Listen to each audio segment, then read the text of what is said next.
The phone is ringing. Dorothy picks up. On the other end of the line, there is a familiar voice, but she can't seem to put a face to it. The man begins to describe what she is wearing, what she is doing, and where she is.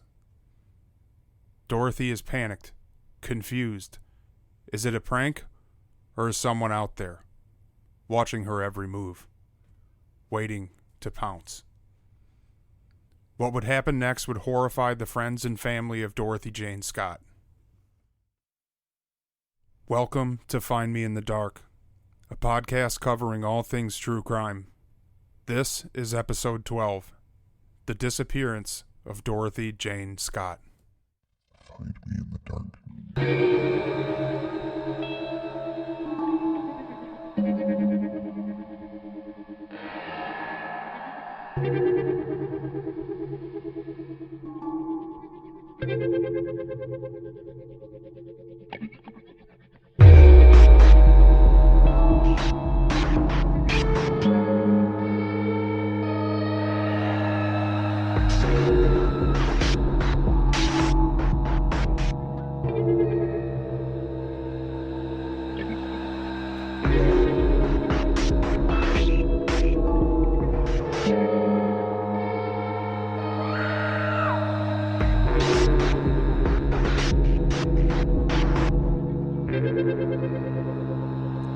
Find me in the dark.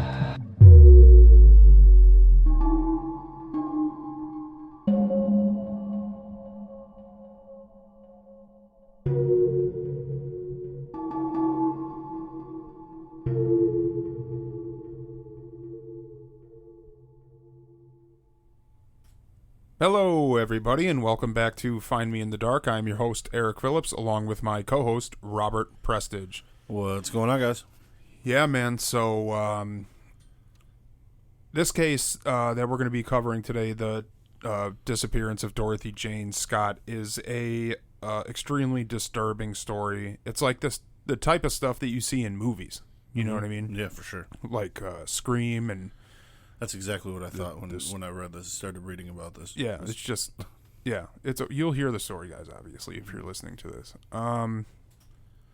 First things first, Patreon. If you guys want to hear these episodes early, like sometimes we put them out real early, or if you want to hear the micro episodes like the one we just released about the boy in the box, which is a crazy story, all you got to do is go on patreon.com/findmeinthedark and sign up. It's only $5 or $10 if you're feeling generous, but you get the whole backlog of all the wide release episodes and the micro episodes.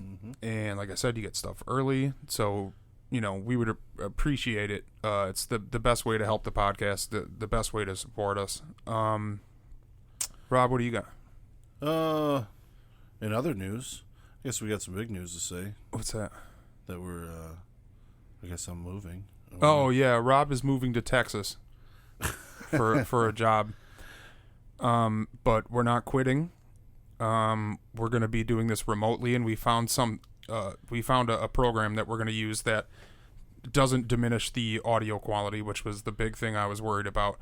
But it might take us a few times at least, to get it down. So if you guys can just bear with us, we will eventually get good at it. Yeah, for sure. But it's just a learning process, and we're just going to have to learn it. That's all there is to it if we want to keep going. Yeah, so if we have any fans down in the Dallas, Texas area, hit me up, because I don't know nobody. Yeah. I mean, you're leaving all three of your friends here. Yeah, pretty much. That's it. So, what else is there? The PayPal donation? Yeah, that's paypal.me/findmeinthedark podcast. There's links to it on our Facebook, which is facebook.com/findmeinthedark. Yep. And our Facebook group, which is pretty much the same thing, except for it's Find Me in the Dark podcast. Yeah. Join that group. It's really fun. We do cool. polls and we talk to each other and stuff. It's a good time. So, I think that's all of the boring news that we have to get through. Yeah. So, let's go ahead and get on with the show. Find Me in the Dark contains graphic content that may not be suitable for all listeners. Listener discretion is advised. Dorothy Jane Scott was born on April 23, 1948. She was a 32-year-old single mother of a 4-year-old boy named Sean. She was a kind but quiet woman, well liked by her peers. Nobody had a bad thing to say about Dorothy. Dorothy and her son lived with her aunt in Stanton, California. Raising a child on her own was no easy task. Dorothy accepted a job as a back office secretary for a company named Swingers Psych Shop and Custom John's Head Shop, located in Anaheim, about 20 minutes from her home in Stanton. Her parents lived in Anaheim, only a few minutes from her place of employment, so when Dorothy had to work a shift, her parents would babysit young Sean. Her family and friends all had the same thing to say about her. She was a hard worker and a dedicated mother. She would work her shift, go pick up Sean, and spend the rest of the night spending time with her beloved son. She dated every once in a while, but nothing serious. Her main focus was raising Sean, making sure he had everything he needed to prosper. In the early months of 1980, things started to change. Dorothy began getting anonymous threatening phone calls while at work and while at home. The man would sometimes call to tell her how much he loved her, and then call saying he was going to murder her. He even admitted to stalking Dorothy. He would call and do nothing but explain what she was wearing, where she was, and what she was doing, and then hang up. In one of his menacing phone calls, he told Dorothy to look outside. She obliged. When she took a look outside, there was a single dead rose lying on the windshield of her car. The phone calls not only continued, but became more aggressive and depraved. When I get you alone, I will cut you up into bits, so no one will ever find you. At first, Dorothy brushed off the phone calls as some type of sick joke, but the longer the calls continued, the more worried she got. She told her parents that she clearly recognized the voice on the other side of the phone, but she just couldn't put a face on it, no matter how hard she tried. In May of 1980, Dorothy decided she was going to prepare herself in case of an attack. Dorothy wasn't a fan of firearms, so she decided the next best step would be to learn self-defense. She signed up for karate classes and began training routinely. Alright, so these phone calls are like extremely disturbing, and it's like I wish maybe she would have taken them more seriously. Yeah, I mean, I don't see how she could have really just brushed it off. Yeah, maybe one time, but constantly over and over again, that doesn't make any sense. You know, maybe if it were just like how he started off, where he's like professing his love for her and stuff, then yeah, okay, that's just kind of a nuisance. You're being annoying. But when it starts to get to, I'm going to chop you up into little bits so no one will ever find you, like, man, yeah, there's a time to worry. At least tell somebody, right? And because they're continuing, they're going on and on and they're on, escalating. And they're getting, and when he calls and he's like, "Hey, I know what you're wearing," tells her what she's wearing, tells her where she is, and then what she's been doing all day and stuff like that. Like, that's stalking. That's not even just being annoying by calling somebody. Yeah, it's creepy. So she recognizes the voice. It's someone that she knows.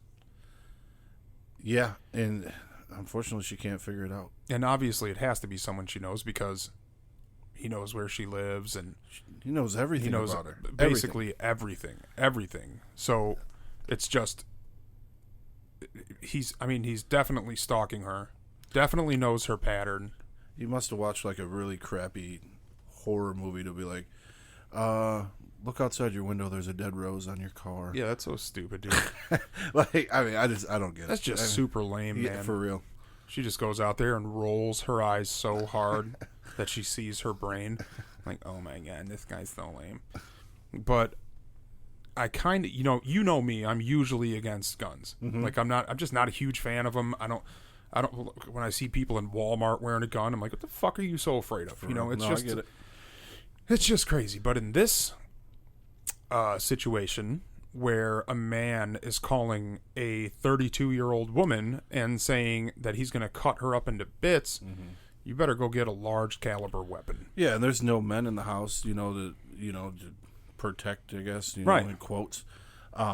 It's just her and her aunt, right, and then the little 4-year-old. I mean, 4-year-old. you need something to protect yourself. You need something, and karate lessons, dude. I get this. This was what, 80s? It was then 1980. Yeah.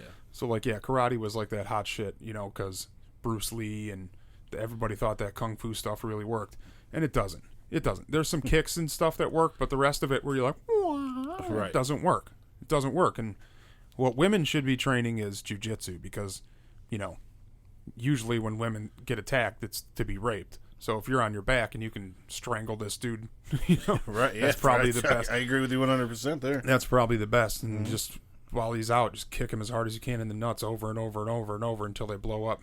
I get her reasoning for doing karate lessons, but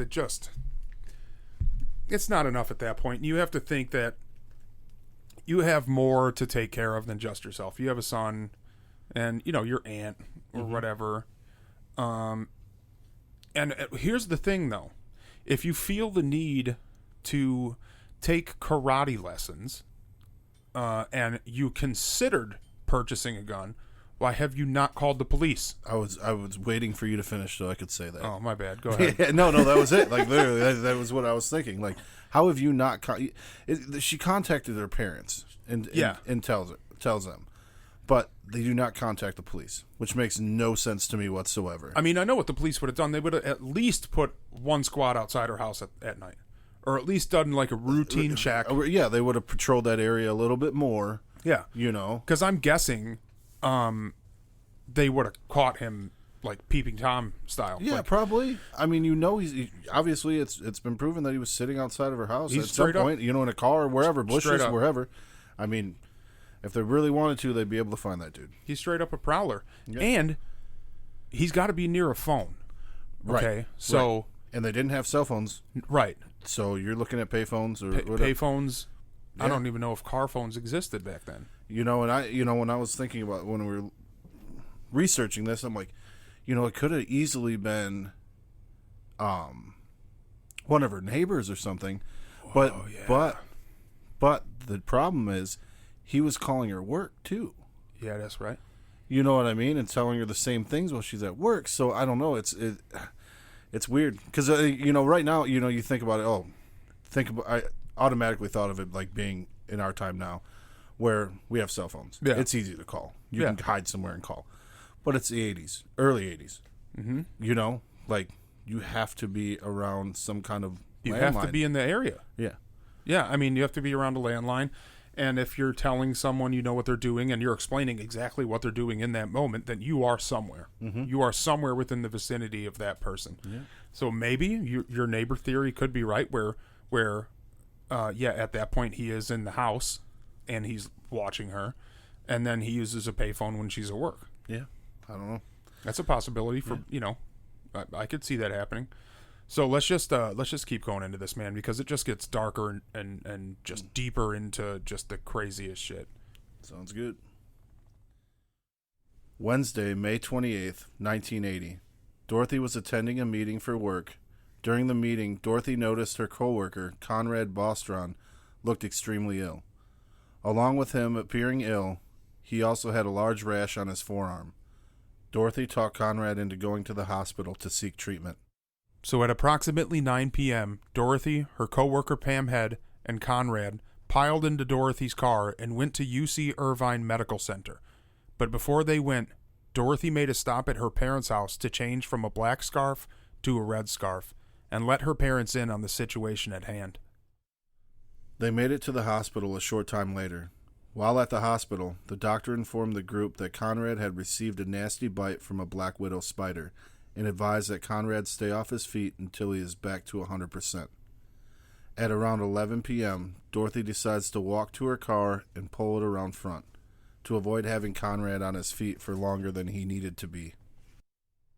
Pam and Conrad were waiting at the entrance. Minutes went by, and Dorothy never showed. Concerned, Pam and Conrad started to walk through the parking lot towards where the car was initially parked. As Pam and Conrad were walking through the lot, Dorothy's 1973 white Toyota station wagon came speeding directly for them, with its high beams on, causing them not to be able to see the driver as the car passed. Pam and Conrad didn't think too much of it. They figured there must have been some sort of an emergency involving Dorothy's son, Sean. A few hours went by. They never heard from Dorothy. Pam and Conrad decided to call Dorothy's parents to ask if they had seen her. They hadn't.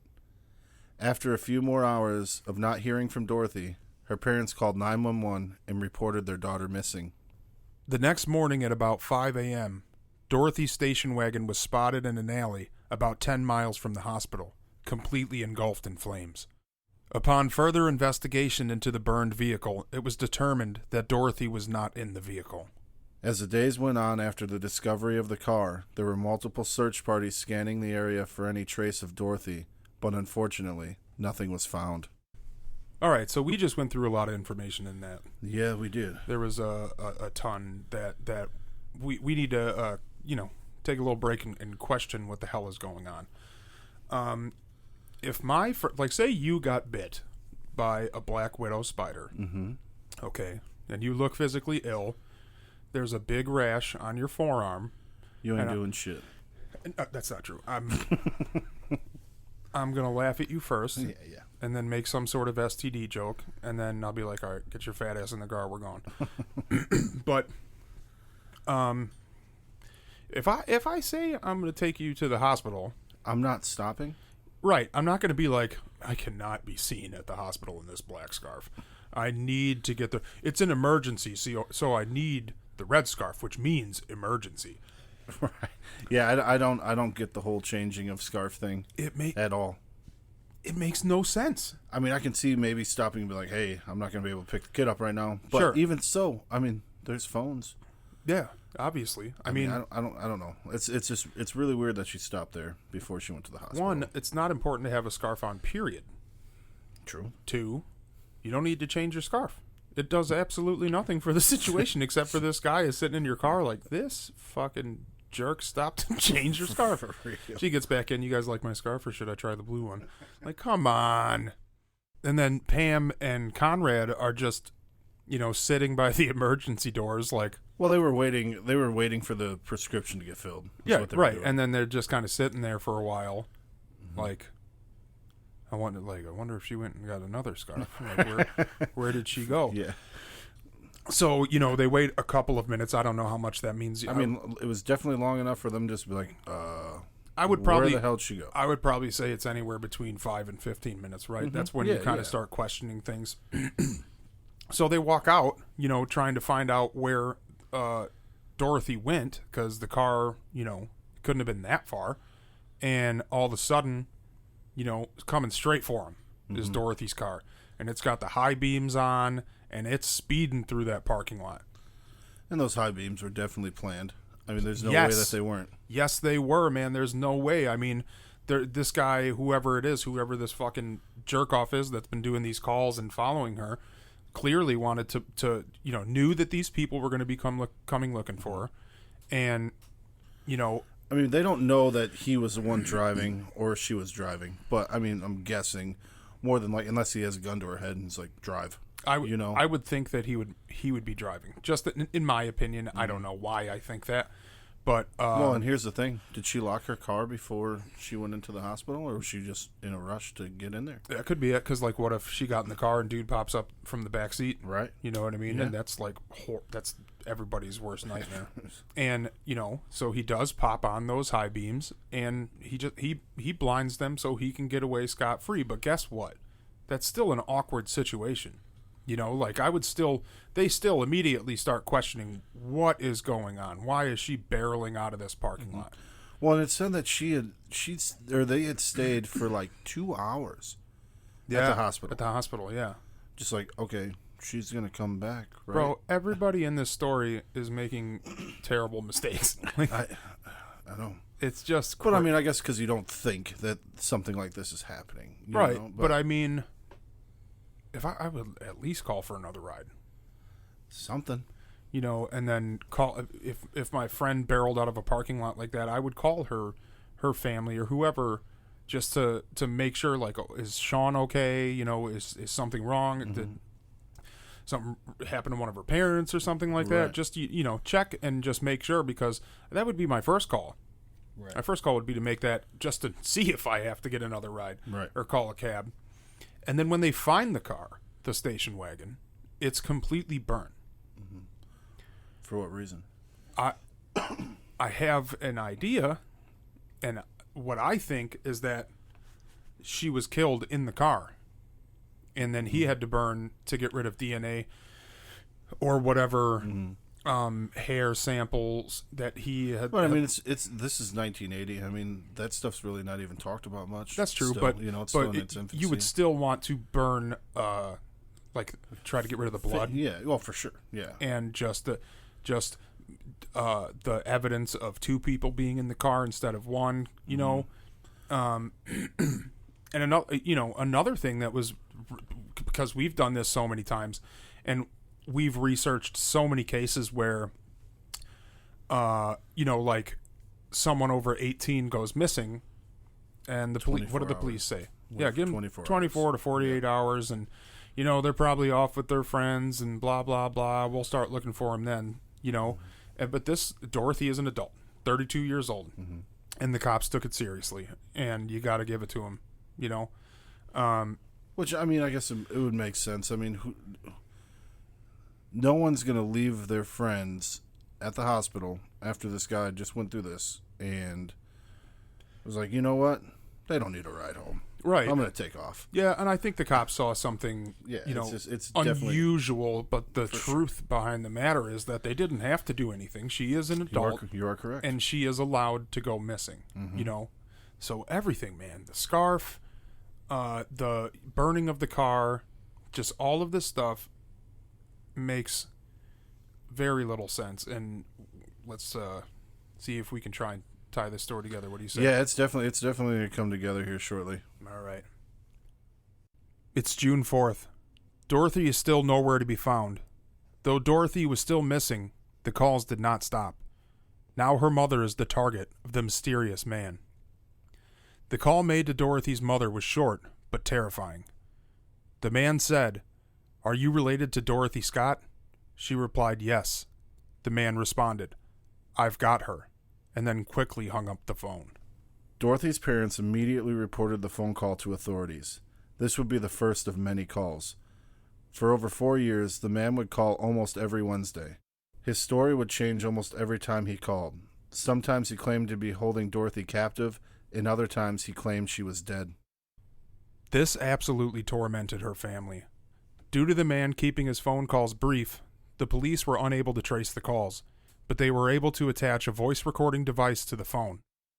Dorothy's family were not the only people tormented by the caller. On June 12th, a local newspaper, Orange County Register, received a call after they ran an article about Dorothy's disappearance. In the call, he spoke about details that had not been made known to the general public. Most importantly, that Dorothy had changed her scarf before heading to the hospital, proving he had been following her. The caller told the editor, "I killed Dorothy Scott. She was my love. I caught her cheating with another man. She denied having someone else. I killed her." Her parents were adamant the caller was lying. Dorothy had not been dating anyone. She wouldn't have kept that from them. She had no time for dating, between work and taking care of her son, Sean. Another call came through, but this time Dorothy's father answered the phone. When the man heard a male voice, he quickly hung up and went silent for a few months. So after Dorothy's already missing, they find this burned car. There's just all this evidence that's piling up about foul play, and the family is dealing with this, together. I don't know how they would do that, because then, Sean, how are they going to explain this to Sean, that their mom's just missing? I bet you he's asking, because I know when I'm at work, Lily asks where I am all the time. Yeah. Every single day. Yeah, and he was four at the time. Yeah, the same age. 4 years later, he would have been 8 years old. 8 years he's old. Definitely old enough. Yeah, so it's, and just the fact that this asshole, whoever did this, has the balls to continue. It's like, what are you doing? What are you doing, man? You got to call the mom constantly, you know, and just to have that mindset where you think it's like killing, you know, or kidnapping this woman is not enough. It's not feeding that fire anymore, you know. No, it's a cold case, so you have to call the mom and just. He's still getting off on it. I just wish, like, stop picking up. Yeah. Or at least once you hear that voice, just hang up. That should be the like, what the fuck? But they're tracing the call. Yeah, that's exactly why. So I get it, but you know, and then this. To be honest, I'm surprised it took the dad that long to pick up the phone. Dude, I'd be the first on that phone, bro. Dude, yeah, it would not have. It would definitely wouldn't have went that. I'd have like fucking pulled that stupid cord all the way out to the yard and just sat there looking around like, where are you at, asshole? Come get it, dude. Come get it, bro. Yeah, that definitely wouldn't have played out that way. And then to continuously change the story to the mother, saying, you know, I've got her captive. The one thing about the captive thing, I don't know. Do you know? Because in our research, which we've done a lot of it for this one, he never made like a ransom demand. No, nothing. Or anything. So why would you have her kidnapped? That, in my opinion, proves that she had been dead already. Mm-hmm. You know, in my opinion. Unless he's like keeping her for some like sex slave or something. That's like true. That. I mean, I guess you could, especially with the obsession, it could be some sort of. It's definitely proven that he was obsessed with this woman. It's scary. It's scary to know that there's people out there like that. I agree with you there. It sucks. This is solely something that women have to deal with, and it's just crazy. It is. And you know, you're going along those lines, you know, alive or dead, you know, and it's just, you're messing with this. He's getting off on messing with her family's head. Everybody in the family, yeah. You know. Yeah, it's like I said, it's clear. I don't think, you know, killing her would be it's not. It was what he wanted to do, but now it's over. So now what? How do I keep this alive? He's doing shit like Zodiac or BTK.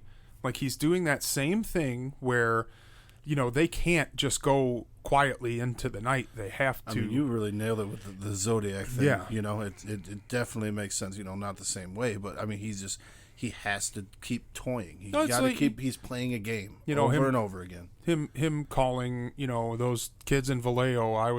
I killed them. Blah blah blah. And then you go to see the, you know, he's got the dates written on the car. Like, it's a lot like this. It's a lot like that. And I think, you know, BTK as well. Just it's you know, if he's calling newspapers and he's trying to keep this thing in the media so he can get off reading about it, reading about the pain that the family's going through.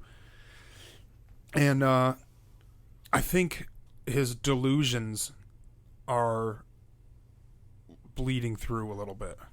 Yeah, with what they with what he said to the editor of the paper, right? Yeah, it's just it doesn't make any sense. He said that, you know, she was cheating on me. Yeah, we were lovers. Yeah, like, and then she cheated on me. She was seeing another man, but she told me she wouldn't admit it. You know, you think somebody would have known? Dude, it's just all in his head. Well, yeah, obviously. I'm just saying in general, like, somebody would have known. Of course, somebody would know about her relationship with somebody else, her family, you know. Her aunt that lives at the house. Right, you know, kind of hard to pass that off. Right. You know, it's just he's mentally ill, and I think that also kind of ties into the changing the story about alive or dead. Like, I don't even think this guy knows what the hell he's talking about. It's just a very scary situation. And I don't know. Let's carry on, man, because I really want to hear the rest of this about what's going on here. All right, here we go. All right. It is August 6th, 1984. A construction worker came across some bones by Santa Ana Canyon Road in Anaheim, about 13 miles away from the hospital where Dorothy was last seen. First, he thought he had discovered the remains of a dead dog, which he did, but underneath the dog's bones lied the charred remains of a human being. During the investigation of the found human remains, authorities determined that the remains did, in fact, belong to Dorothy Scott. While the body was found with obvious fire damage, the investigators do not believe the body was burned by the culprit. They believe it was due to a large brush fire that had taken place almost 2 years earlier. At the scene of the crime, they discovered a turquoise ring and a wristwatch in which the family was able to confirm they belonged to Dorothy. 2 days after the body was determined to be Dorothy, the family received one last phone call. Is Dorothy there? On April 23rd of 1994, Dorothy's birthday, her father sadly passed away. In 2002, her mother passed away as well. Her son Sean is alive and living a life of purpose. He is still searching for the man that took his mother from him. The man that robbed him of his childhood, robbed him of one of the most beautiful life experiences, the love between mother and son. To this day, the murder of Dorothy Scott remains unsolved. The family deserves answers, and the man responsible deserves immeasurable punishment. Closure is the only way to begin to mend the wounds.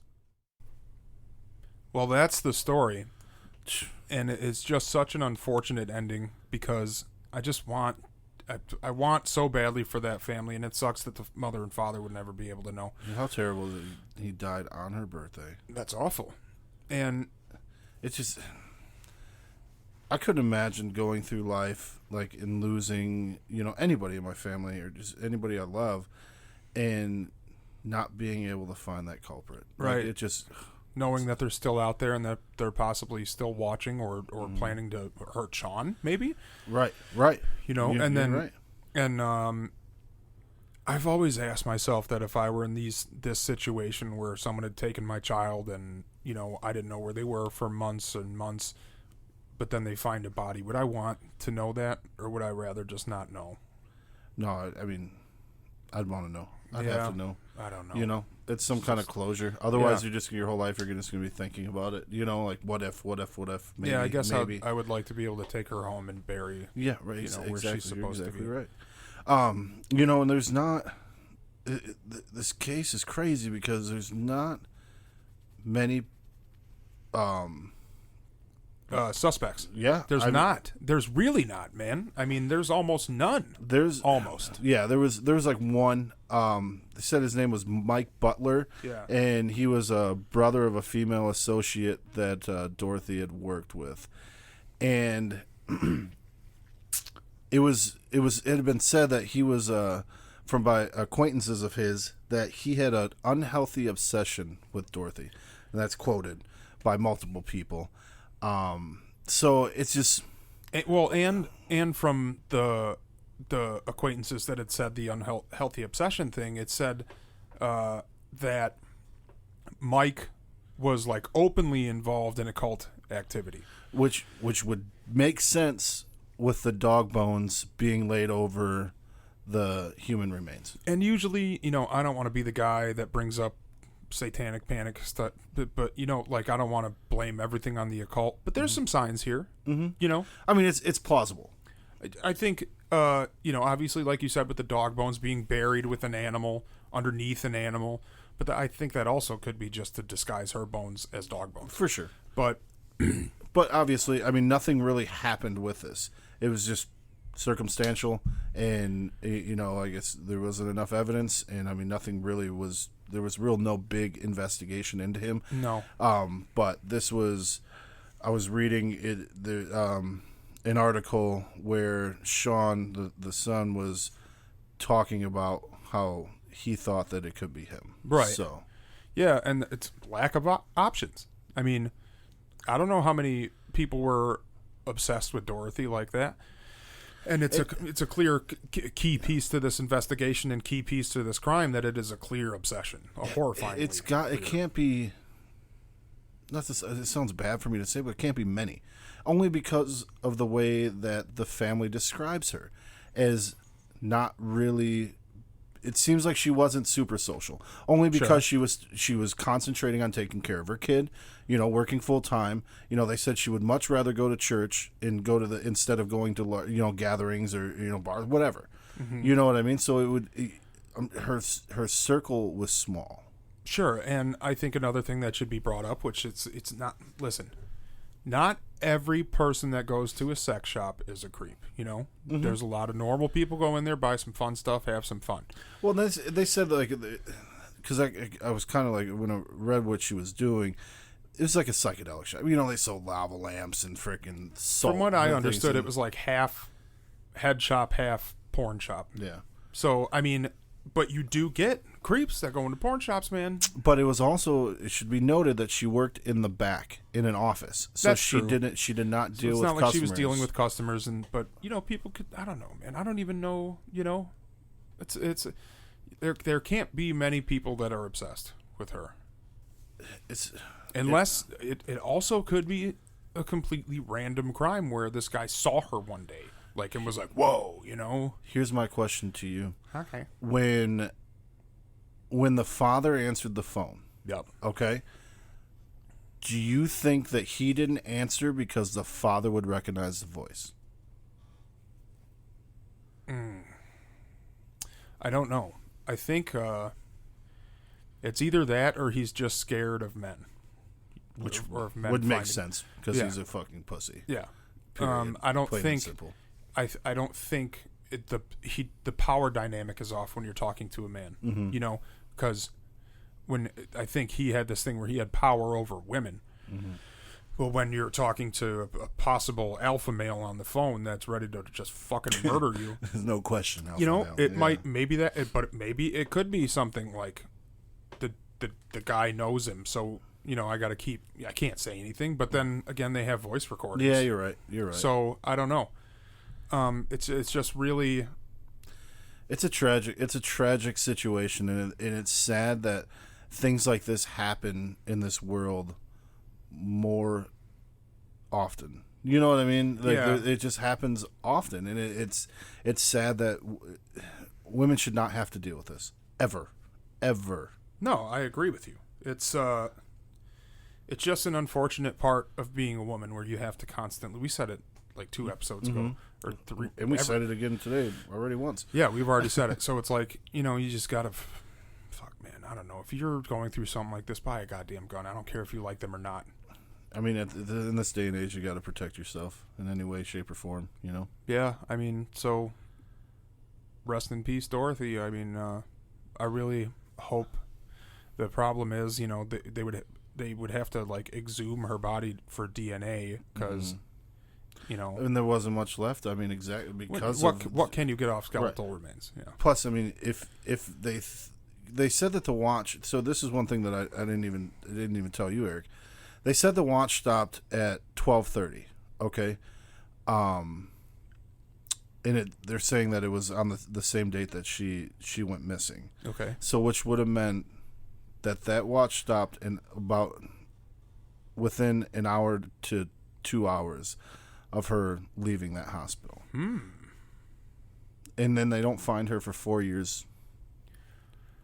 Wow. You know what I mean? I know what you mean, and it's something. Yeah. It is something, right? Mhm. Yeah, it's definitely. I mean, I don't know. It's just weird, man. And I just hopefully, I'm sure Sean's dedicated and trying to figure this out. You know, I'm sure he is. You know, there's not. He has to. Right. I mean, I wouldn't. He's the only. Stop. He's the only one. Right. You know, he's the only one left, and you got to take care of your family. Yeah, I wouldn't stop either. So, yeah, Sean, we love you, and we hope that you find every single answer that you need, and we hope that you have a really happy life. Can't get any worse. Right. So, you know. Before we call it quits here, I have a couple shout-outs that I want to do. Janet Geiger. What's up, Janet? Yo, What's going on? Thank you for listening. And Janet wants to do a shout-out for her mother, Kelly Esterbrook. If I butchered that, that is... Shit. It's the new normal at this point. Yeah, pretty much. I can't say anything correctly. And I want to give a shout out to she didn't ask for one, man, but she's cool. She's cool as hell. Kelly Landon.